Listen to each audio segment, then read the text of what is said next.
അതോടൊപ്പം വിവാഹം പോലെയുള്ള സന്തോഷങ്ങൾ വരുമ്പോ ഒരിക്കലും സഹോദരങ്ങളെ നബി കരീം സല്ലല്ലാഹു അലൈഹി വസല്ലമയുടെ പഠിപ്പിച്ച ദീനിനെ നമ്മൾ മറന്നു പോകരുത്. വിശുദ്ധ ഖുർആൻ നമുക്ക് പഠിപ്പിച്ചു വയല്ലഹു അൻഹും ഇസ്റഹും വല്ലഅലാൽ അല്ലത്തി കാനത് അലൈഹിം. എന്തിനാ റസൂലുള്ള വന്നത്? അവരുടെ ഭാരങ്ങൾ ഇറക്കി വെക്കാൻ, അവരുടെ മേലുള്ള വിലങ്ങുകൾ താഴെ വെക്കാൻ റസൂൽ വന്നതിന്. ഈ കെട്ടിക്കൊടുക്കുന്ന പരിപാടികളൊക്കെ ഒഴിവാക്കി ദീന് ലളിതമാക്കാനാണ് റസൂലുള്ളാഹി സ്വല്ലല്ലാഹു അലൈഹി വസല്ലം വന്നത്. അതുകൊണ്ട് ആ ലളിതമായ ഒരു രീതിയിലേക്ക് പോകാൻ നമുക്ക് സാധിക്കണം. ഞാൻ ചോദിക്കട്ടെ, ഹിബ ഫാത്തിമയെ കണ്ടിട്ടല്ലേ നവാസ് കല്യാണം കഴിക്കുന്നത്? അതെ. രണ്ടുപേരും ഇഷ്ടപ്പെട്ടില്ലേ? എങ്കിൽ ഇന്ന് എന്തിനാ ഹിബ ഫാത്തിമ പെയിന്റ് അടിക്കുന്നത്?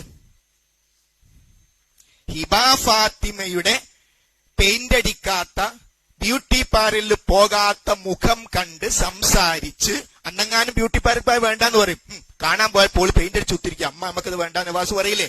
അപ്പൊ അന്ന് സ്വാഭാവിക സൗന്ദര്യത്തിൽ നവാസ് ഹിബയെ കണ്ടു, ഇഷ്ടപ്പെട്ടു.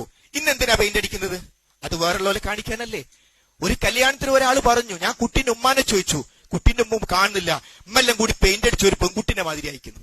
അപ്പൊ വേറെ ഇതാ അറിയില്ല, അതാണ് ഓളമ്മ. സഹോദരന്മാരെ സഹോദരിമാരെ, ഇവിടെ മഹലിന്റെ വൈസ് പ്രസിഡന്റുമാരുണ്ട്, മഹലിന്റെ ഉത്തരവാദിത്തപ്പെട്ട ആൾക്കാരൊക്കെ ഉണ്ട്. ഞാൻ ചോദിക്കട്ടെ സഹോദരങ്ങളെ, ഈ വിവാഹ ദിവസം പ്രത്യേകിച്ച് സ്ത്രീകൾ ഈ ബ്യൂട്ടി പാർലറിൽ പോയി പൊട്ടിയിട്ട് വന്നാൽ ഒറ്റ ചോദ്യമുള്ളൂ, എങ്ങനെ അന്നൊരു ദോഹറസ്കരിക്കാം?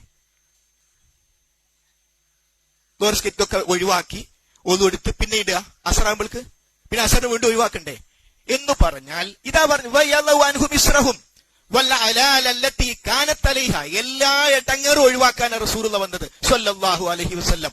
അതുകൊണ്ട് നമ്മുടെ വീട്ടിലെ നമ്മുടെ മകൾ, എന്റെ ശബ്ദം കേൾക്കുന്ന പെൺകുട്ടികളുണ്ട്, ഈ ലിങ്ക് രണ്ട് കുടുംബത്തിലും കുടുംബ ഗ്രൂപ്പുകളിൽ നിങ്ങൾ വിടണം. എല്ലാവരും കേൾക്കാൻ, മനസ്സിലാക്കാൻ. എനിക്ക് എന്റെ ഭർത്താവ് എന്നെ ഇഷ്ടപ്പെട്ടു, അതുകൊണ്ട് ഒരു കൃത്രിമ സൗന്ദര്യം എനിക്ക് ആവശ്യമില്ലെന്ന് പെൺകുട്ടികൾ പറയണം. പുരുഷൻ വിളിച്ചു പറയണം, ഞാനാണ് അവളെ കെട്ടുന്നത്, എനിക്കിതൊന്നും ഇഷ്ടമല്ല എന്ന് പറയുന്ന ഒരു അവസ്ഥയിലേക്ക് മഹല്ല് കമ്മിറ്റികൾ തീരുമാനിക്കും. ഇന്നത് പാലിക്കുകയാണെങ്കിൽ മാത്രമേ നിക്കാഹ് ചെയ്തു. രണ്ട് മഹല്ല് കമ്മിറ്റി തീരുമാനിച്ചു നോക്കൂ, എല്ലാം അവിടെ ക്ലിയർ ആകും.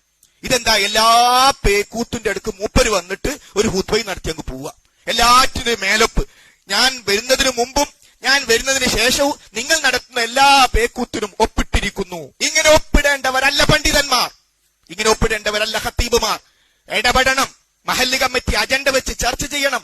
വെള്ളിയാഴ്ച പള്ളിയിൽ നിന്ന് എഴുന്നേറ്റ് നിന്ന് ഖത്തീബുമാർ കാര്യങ്ങൾ ഉത്ബോധിപ്പിക്കണം. അത്ര മോശ. കാരണം എന്താ അറിയോ, വിവാഹ വീട്ടിലേക്ക് മാന്യമാരൊക്കെ മാറിക്കുക, കാരണന്മാരൊക്കെ ആ ഒച്ചപ്പാട് അങ്ങോട്ട് കഴിഞ്ഞോട്ടെ. എനിക്ക് വലിയ സന്തോഷം തോന്നി.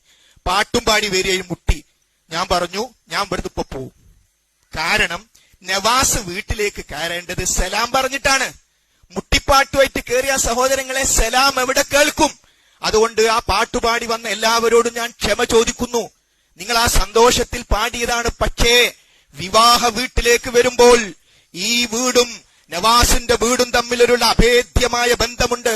ആ ബന്ധത്തിന്റെ തുടക്കം ഈ മുറ്റത്തേക്ക് നവാസ് കടന്നു വരുമ്പം പറഞ്ഞു, നിങ്ങളൊക്കെ കേട്ടു, അസ്സലാമു അലൈക്കും. അതിന്റെ അർത്ഥം നിങ്ങൾക്കൊക്കെ അള്ളാഹുവിന്റെ രക്ഷയും സമാധാനവും ഉണ്ടാകുമാറാകട്ടെ.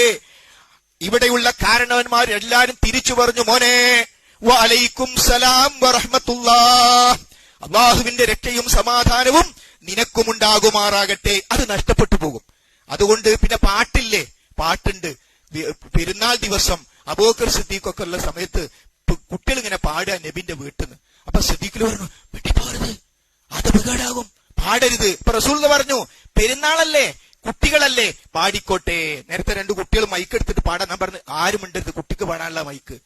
ഇത് ദുർവ്യാഖ്യാനം ചെയ്ത് വലിയ പിന്നെ കുട്ടികളൊക്കെ ആയ പെണ്ണുങ്ങൾ ഇങ്ങനെ ചാടിക്കളിക്കുന്നുണ്ട്. അപ്പൊ ഇത് തെളിവ്, അവര് ചാടിക്കളിക്കാനല്ല. ഇത് കഴിഞ്ഞിട്ട് ഇതിന്റെ മുമ്പ് നിങ്ങൾ മൈക്ക് കൊടുക്കും, കുട്ടികൾ പാടിക്കോട്ടെ, മദ്രസയിൽ പഠിക്കുന്ന കുട്ടികളൊക്കെ അല്ലേ, രണ്ടാളെ പേര് പറഞ്ഞ പാടിക്കോട്ടെ.